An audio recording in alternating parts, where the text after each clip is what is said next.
the Jordan 39s. Let's have a look at what makes these a little bit special.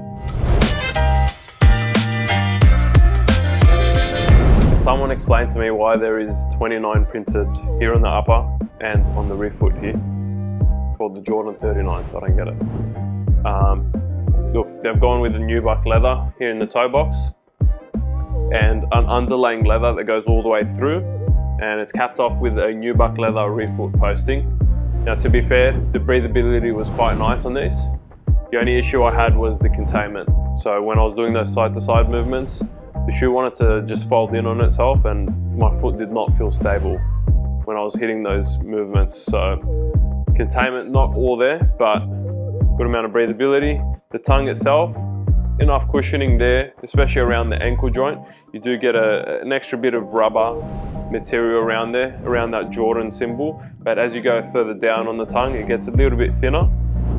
And the eyelets, to be fair, there's an extra eyelet at the top here. So you can put a runner's knot on these, and you probably need them because without it, there is a good amount of heel slippage, but we'll talk about that in the fit section. I just think for the setup, I would have liked a little bit more containment, and you know, for a flagship shoe like this, it's a little bit disappointing, to be completely honest. Now, in the midsole and cushioning for the 39s, you do get a combination of Zoom X foam that's nestled with the Air Zoom unit, and together they actually make a nice plush feel underneath the foot, and it's got a good amount of impact protection, which I found quite comfortable. The only thing I think it compromises on is the court feel and the responsiveness.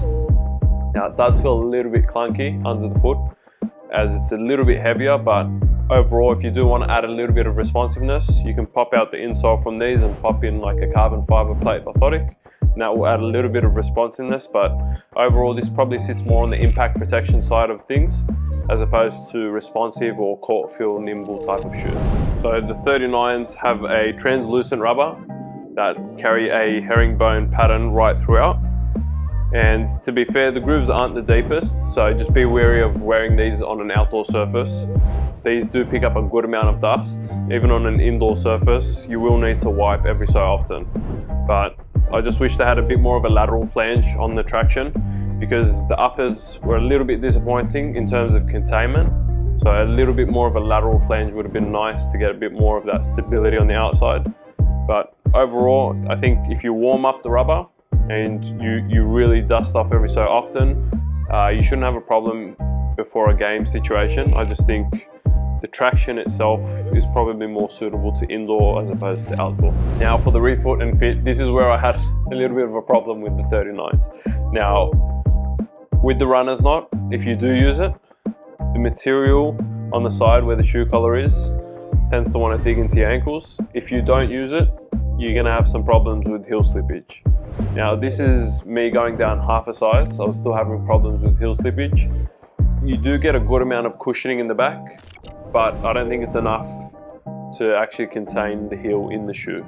So heel slippage was a little bit of an issue for me, even with thick socks. But just consider that when you're purchasing the 39s, because you kind of have to pick your poison with this shoe, right? Either you break in the material or you use thicker socks to stop any sort of pinching or irritations. But overall, the fit is kind of where this shoe lacks a little bit, and where I had a bit of an issue around the ankle area. So overall, with the 39s, they've actually done a good job of getting the breathability and the impact protection down good. The only thing I was a little bit disappointed was the uppers and the traction, especially because it's a flagship shoe. They're running for about $200 US at the moment, and to be completely fair, I did expect a little bit more at that price point. Now, for a shoe like this, you will need to break them in. You will probably need to wear 2 pairs of socks to avoid any sort of pinching or irritations, and you will probably need to wear these in store to make sure you get the right size. Now, I went down half a size and I was still having issues, but once you get that heel lock down right, I didn't have any problems after that. So I do recommend wearing these first on foot to see how they feel for you. And there is a few issues there in terms of support, especially coming from a podiatry perspective.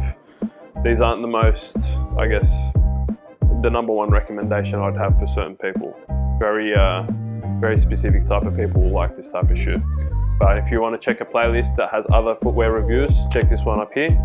Leave a comment down below with a shoe that you guys think I should review next, and I'll have a look at that. See you guys in the next video. Peace.